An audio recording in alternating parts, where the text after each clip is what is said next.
Yo, what's going on, guys? It's back in today. We got a brand new video this time, back on stimulus. I'm going to go over all of the stimulus stuff that we've heard because they are all still in talks and go over the likelihood of them passing. There are tons of plans, and we're going to go over all of them a little bit and kind of categorize them into least likely to happen, a little bit more likely, and then the most likely that are going to happen. And there is one plan that is a super high chance of actually going through, and we will cover that right after we do these first ones that are probably least likely to happen, but they are still in discussion. All right, so I have these plans written down here, and the first one up we have is the Emergency Money for the People's Act, which was the $2,000 per month plan. And this was obviously talked about a lot. A lot of people covered this, and it just really doesn't have a high likelihood of passing because it would cost so much money, and it's originated in the House along with this second act, which was the Boost Act, which again was the debit card that people were talking about, the card that you would get that was a $2,000 per month during the pandemic, and then $1,000 after it ended. These are pretty much on the same path of the goal they want to get people the money per month, but they both have almost zero chance of passing. Along with this one is the Monthly Economic Crisis Support Act. This has more of a chance of passing because it originated in the Senate. It is Bernie Sanders and Kamala Harris's $2,000 per month plan. So again, all on the same wavelength with all of these types of plans. But this was in the Senate, so it has a more chance of passing than the other two, because generally people view the Senate as more senior compared to the House of Representatives. So with it originating there, there's more of a chance of it going through. But again, same thoughts as the other two. And finally, we have the rent and mortgage cancellation, which was the plan to stop people from needing to pay their mortgage or rent for a full year, trying to lift that financial burden from people. And it is another plan that is less likely having the chance of happening. But all these plans have a similar outcome and desire. Having the $2,000 per month is a big sticking point in the first three plans in this category. And then the rent and mortgage cancellation, although it's not money given to you in your pocket, it would be money saved every single month for you, except the idea between mortgage and rent cancellation. I mean, you might as well just do a plan that pays someone something every month that will cover their mortgage, and then more money for spending on things like food or stimulating the economy or savings or whatever you would use it for. But that would make more sense than canceling mortgage. However, the mortgage thing was brought into effect and brought in talking because it would cost so much less money than any of the these $2,000 per month and different types of stimulus plans in this category, and it would cost substantially less. So that's why it was a big talking point, because it would help people a lot and not be a huge financial burden on the government. So these are the four plans that have the least likelihood of passing, but they were brought up and all included in this. So next, we're going to have these plans that are the average, like in the middle. These plans are not the least likely, they're not the most likely, they're right in the middle. And the first one is the Heroes Pay or Essential Workers Pay Act. And this plan obviously was to get extra money to people who are working during this time. Essential workers are people who never stopped working or stayed at work.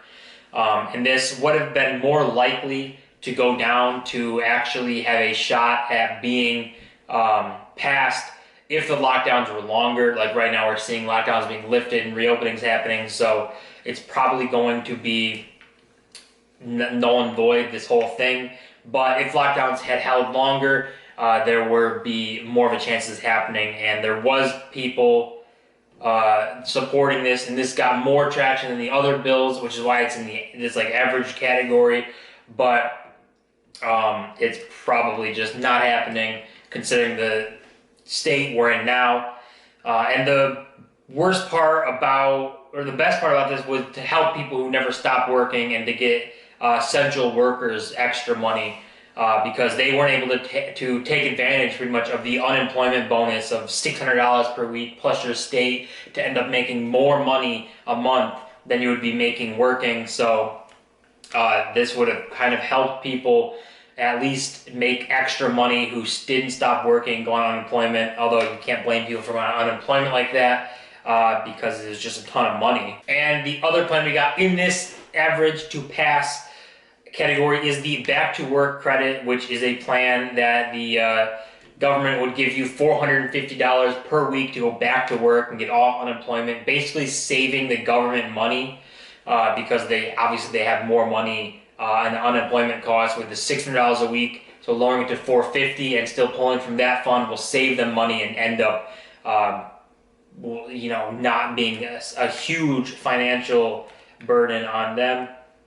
But the worst part about this act is the more you look at it, it really implies that you had to have been on unemployment already to be able to qualify for this benefit to come back to work. So that would be anyone who was essential workers, who never stopped working, anyone who already went back to work don't qualify for this, so they can't get the extra money. I think this would be a great plan, but you would have to give the money to everybody who's working. You can't just give it to only people off unemployment. Give the boost to everybody. I think everybody deserves it. Everybody who's been working throughout the whole thing and never stopped or already came back. You should just include the majority of people. But the biggest problem with both of these plans are that they're pretty complicated in and who they're going to pay and what gets what and what's going to happen with other people who aren't included in these plans or who are. So it's kind of messy in those terms, which is why there are more people talking about them and more people, kind of pushing it. But the fact that they're just so complicated and just who knows what's going on is more likely that they're not going to pass. But they're more likely than the first four we talked about. And before we get to the most likely plan to go through, we are going to talk about this stimulus check of $1,200 that already went through and everybody already got.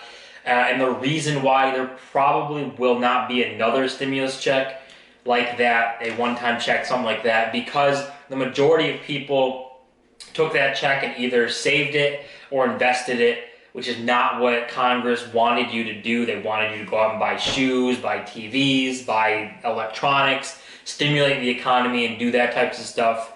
But the majority of people didn't do that. The majority of people saved it or invested it or paid off debt, which is all the smartest things you can do with it and what you'd want to see with it. But the government and Congress doesn't want to see that because they want to see you stimulating the economy with it. All right, so the most probable plan to go through is the payroll tax cut plan, which would stop the 7.65% payroll tax in your check to get you basically 7.65% more money in every single one of your checks, which would equate out to more money than the stimulus check would have given you over the year, depending on how much money you make. But we'll go through, obviously, these numbers. To be on par with a $1,200 stimulus check, you'd have to make $30,000 a year because the year's halfway over. So you cut that in half and you have $15,000 left to make. And once you take the 7.65% out of that, it'll give you about $1,147.50 a month, which is almost about that $1,200. Not a month. It would give you that for the remainder of the year, which is almost that $1,200 check of one time. So it'll get you that for working. If you bump this up to $100,000 per year, because it's going to be capped at something, so you can assume $100,000 or something, and then you cut that in half because the year's half over, and then you have $50,000 on that payroll tax credit, which would give you $3,825 for the remainder of the year, which is $637.50 per month. Which obviously will get you much more money than a one-time $1,200 stimulus check ever could. So the reason this is the most likely plan to go through is because the Senate and Republicans and Trump has already come out and supported this type of plan. So with the president's support and the Senate support, obviously the odds are much higher that this happens. So this plan I kind of like because it does reward people who are working. It rewards people who have a check to come in from working and then give them a little bit more money in every check and then more money across the remainder of the year. So this one will get people back to work, get the economy back to working, and then get people, or get the whole like state just back to normal, which I think everybody wants at this point, and everybody just wishes to get back outside and get back to doing normal things like we have been used to. So that is the most likely plan to pass. That is all the plans that have been discussed up to this part worth talking about, that have like a little bit of traction with them. So let me know what you guys think. Which plan do you think is the most likely to pass? Which plan do you like the most? And don't forget to comment, rate, smash the like button, and subscribe. You're on the path to 1,000 subscribers. See you guys in my next video.